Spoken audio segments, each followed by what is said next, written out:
In the scorching heat of a Mesopotamian summer, beneath the relentless sun of 53 BCE, the sands would soon drink the blood of one of Rome's greatest disasters.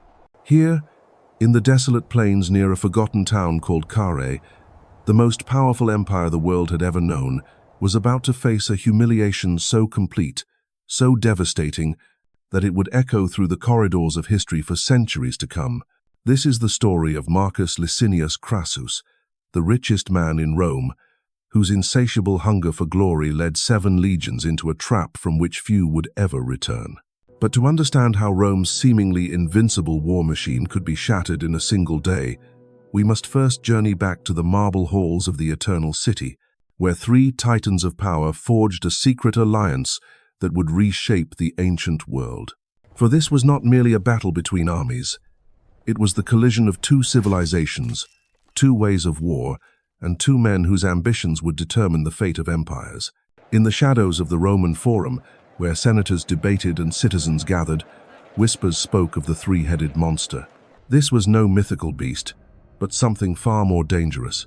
3 of Rome's most powerful men, bound together by ambition and mutual necessity, had carved up the Republic between themselves like butchers dividing a carcass. Julius Caesar, the brilliant general conquering Gaul; Pompey the Great, whose victories had stretched Roman power to the very edges of the known world; and Marcus Licinius Crassus, whose wealth was so vast that it defied comprehension. Yet wealth, for all its power, could not buy what Crassus truly craved. While Caesar's name was sung in the taverns for his Gallic triumphs, and Pompey basked in the glory of his eastern conquests, Crassus remained in their shadow. His fortune was legendary, his political influence immense, but his military reputation rested on a single campaign against rebellious slaves. How could the richest man in Rome stand as an equal to conquerors of nations? The answer lay beyond the Euphrates, in the vast kingdom of Parthia, where riches beyond imagination awaited and military glory could finally be his. This hunger for recognition burned in Crassus like a fever. At 60 years of age, when most men thought of retirement and reflection, he dreamed of campaigns that would eclipse even Alexander's march to India. The Triumvirate had granted him Syria as his province, a posting that promised immense wealth from its trade routes and strategic position. But Syria was merely a stepping stone. Beyond its eastern borders lay Parthia, a realm that controlled the Silk Roads to China and commanded treasures that made even Crassus's fortune seem modest. The Parthian Empire was unlike any enemy Rome had previously encountered. Where Rome's legions had crushed the phalanxes of Greek kings and overwhelmed the tribal warriors of Gaul and Germania, Parthia represented something entirely different. This was a civilization as old and sophisticated as Rome itself, with its own proud traditions of warfare and statecraft. From the Mediterranean shores to the mountains of Bactria, from the Caucasus to the Persian Gulf, the Parthian banner flew over lands that had once belonged to Alexander's successors. But it was not merely the size of the Parthian realm that made it formidable. It was the way they fought. Where Roman warfare relied on the disciplined advance of heavy infantry, the clash of shield against shield, and the brutal efficiency of the gladius in close combat, the Parthians had perfected something entirely different.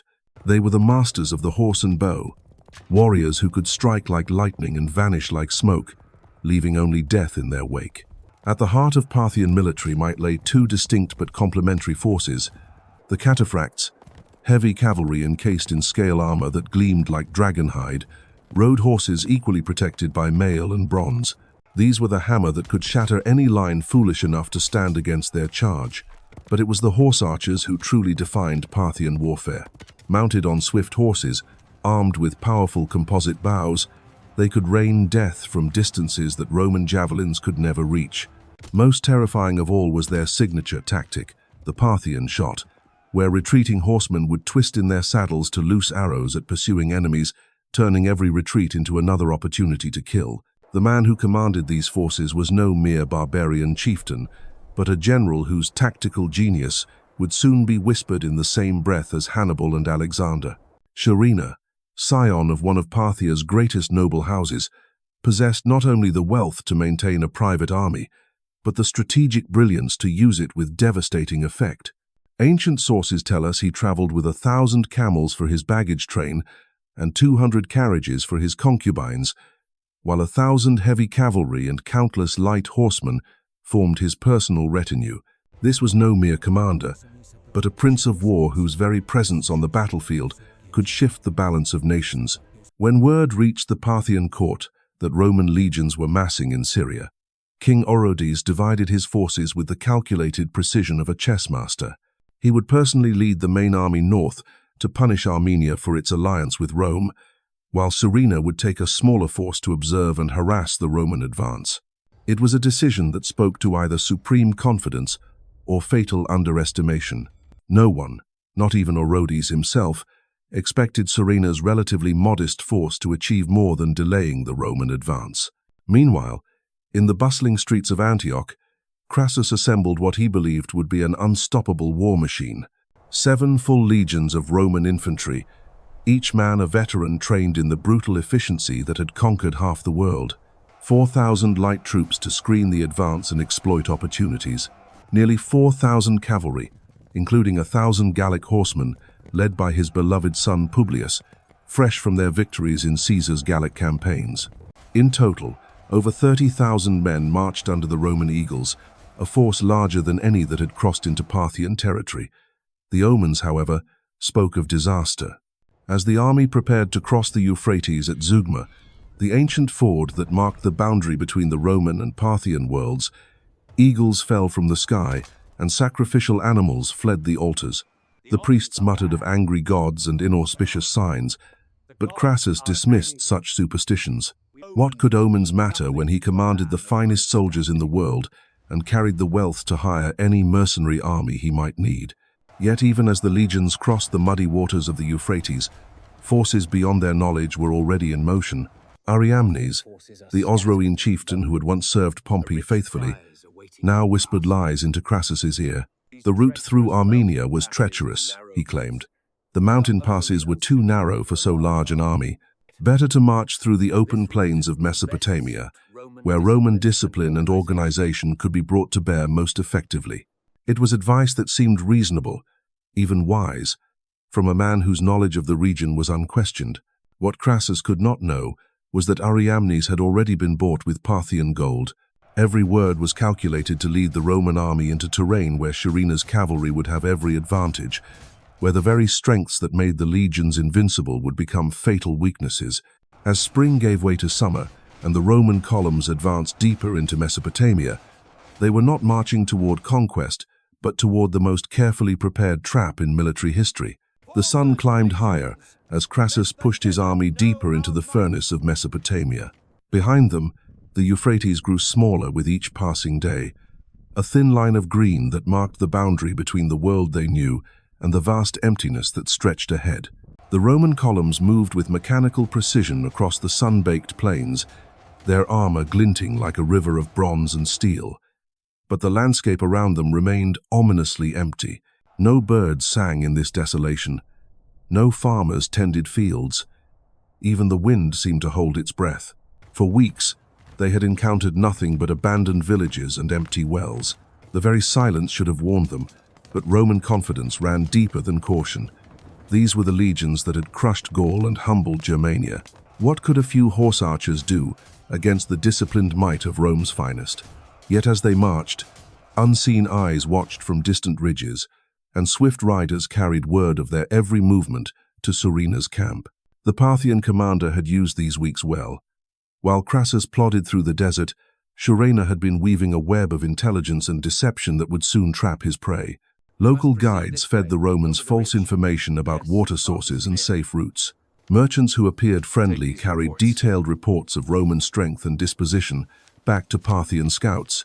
Most crucially, Surena had positioned his forces with the patience of a master hunter, waiting for the perfect moment to strike. When that moment came, it arrived with the sudden violence of a desert storm. On the morning of June 9th, as the Roman vanguard crested a low rise near the town of Carrhae, the scouts who had been ranging ahead simply vanished. One moment, they were visible dots against the horizon.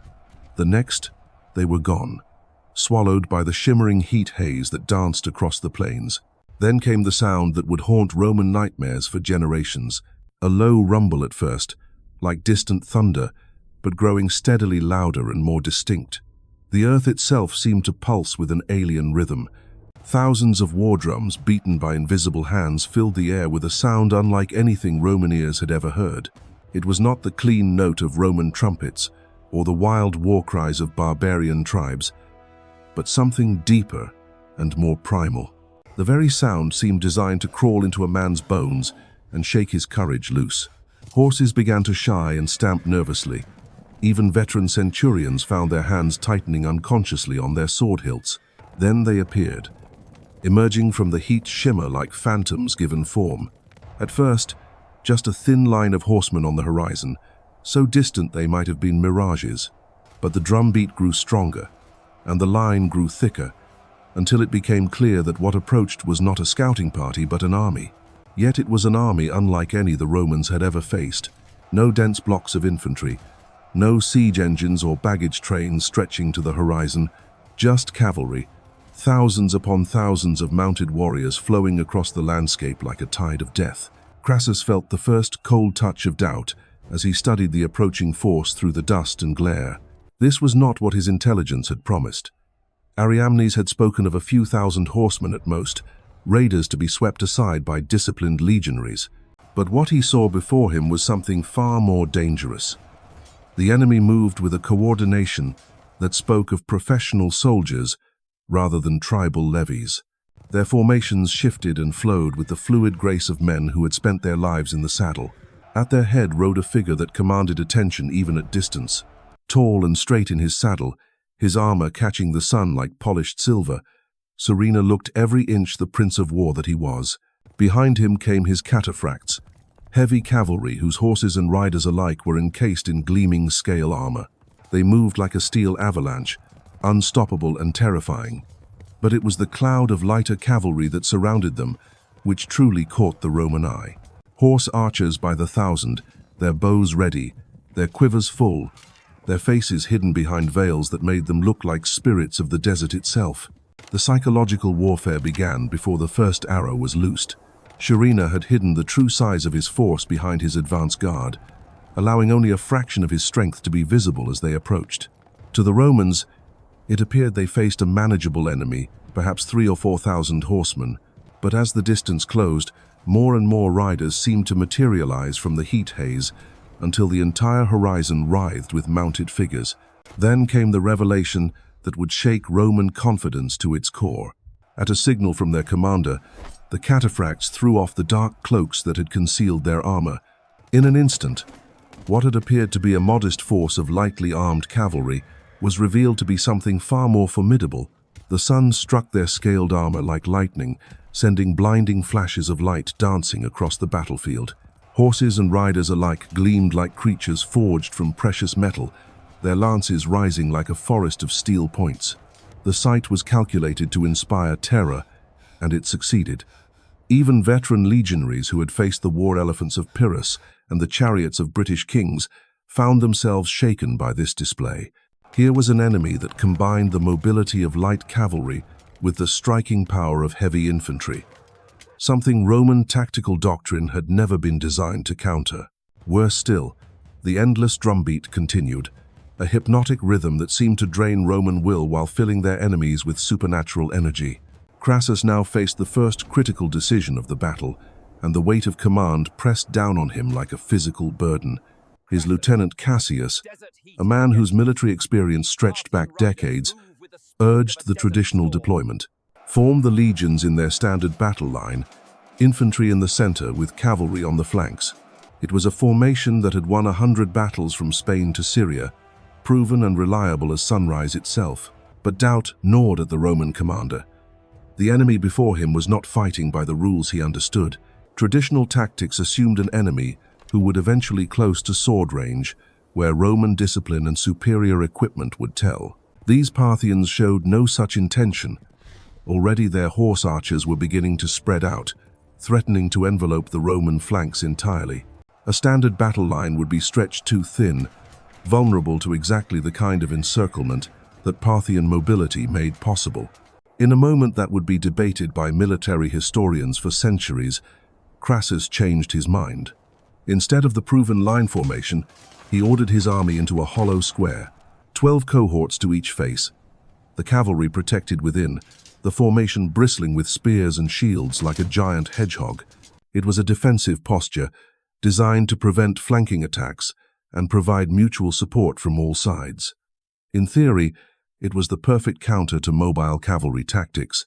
In practice, it was a trap disguised as security. The square formation surrendered the initiative entirely to the enemy, allowing them to choose when and where to attack. Worse still, it compressed the Roman advantage in numbers into a smaller space, negating their ability to bring superior force to bear at the decisive point. Most fatally of all, it was a formation designed for survival rather than victory. And in the desert of Mesopotamia, survival was not enough. As the Roman square took shape with the mechanical precision of long practice, Surena studied his prey with the calculating eye of a master tactician. The Romans had done exactly what he had hoped they would do. They had abandoned their mobility, concentrated their forces into a single vulnerable target, and handed him the initiative. Now came the moment to begin the deadly dance that would destroy them piece by piece, arrow by arrow, until nothing remained but carrion for the desert scavengers. The trap was about to spring, but Surena was in no hurry. Like a master chess player contemplating his final moves, he allowed the tension to build while his forces completed their deployment. The Romans watched in growing unease as more and more cavalry appeared from seemingly empty desert, materializing as if conjured by some dark sorcery. What had begun as a manageable encounter was transforming into something far more ominous with each passing moment. The Parthian commander had spent years perfecting this moment. Every detail had been rehearsed, every contingency planned. His horse archers spread out in a vast crescent that seemed to stretch beyond the horizon itself, while the Cataphracts formed a steel-tipped spear point aimed directly at the Roman heart. Between them moved supply trains that would prove crucial in the hours to come, though their importance remained hidden from Roman eyes. Thousands of camels carried not just provisions, but something far more deadly: arrows, endless supplies of arrows that would turn this battle into a massacre. When Surena finally gave the signal to begin, it came not with the thunder of charging horses that Romans expected, but with something far more subtle and infinitely more terrifying. The horse archers began their deadly carousel, circling the Roman square at distances that rendered Roman weapons useless, while keeping their own composite bows well within killing range. The arrows began to fall like deadly rain, each shaft seeking the gaps in Roman armor with supernatural precision. These were not the crude missiles that Roman legions had faced from barbarian tribes. Parthian arrows were works of art and engineering, their bone and bronze points designed to penetrate mail and find flesh. Worse still, they came from bows that had been perfected over centuries of warfare on the steppes, weapons that could drive an arrow through a bronze shield at ranges where Roman javelins fell harmlessly to earth. The psychological effect was immediate and devastating. Roman soldiers found themselves under attack by an enemy they could not reach, could not close with, could not fight in any meaningful way. Crassus ordered his light troops forward, hoping to drive off the horse archers and give his legions room to maneuver.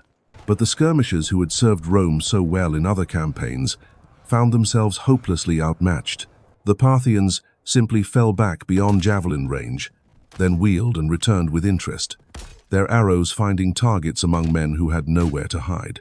Those who pressed forward too eagerly were cut off and surrounded, disappearing into the swirling mass of enemy cavalry like stones dropped into deep water. The Roman square contracted under the relentless pressure, men pressing together for whatever protection their shields might offer. But the famous testudo formation, that turtle of locked shields which had protected Roman armies for generations, became a death trap in this alien form of warfare. Packed together like cattle in a pen, the legionaries could do nothing but endure as arrows found every gap, every weakness in their defenses. The wounded fell among their comrades, their cries adding to the growing desperation that spread through the ranks like poison. Yet even as death rained down upon them, Roman discipline held. These were not raw recruits, but veterans of a dozen campaigns, men who had stood firm when Gallic chariots thundered toward them and Germanic warriors howled for their blood. They maintained their formation, kept their shields locked, and waited for the order that would send them charging forward to close with an enemy they could finally fight with sword and spear. But that order never came, for their enemy refused to give them the battle they understood. Hours passed under the merciless sun, and still the arrows fell. The Parthians showed no sign of exhaustion, no indication that their supply of missiles was anything less than infinite. This was the genius of Surena's preparation revealed in its full horror.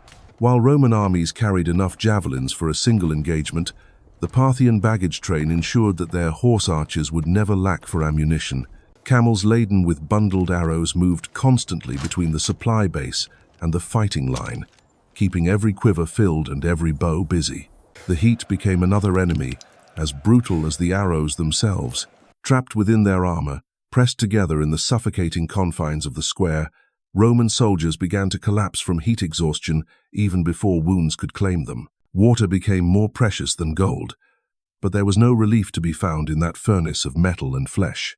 Men who had marched across half the world now found themselves dying of thirst within sight of their enemies, unable to break free from the formation that had become their prison.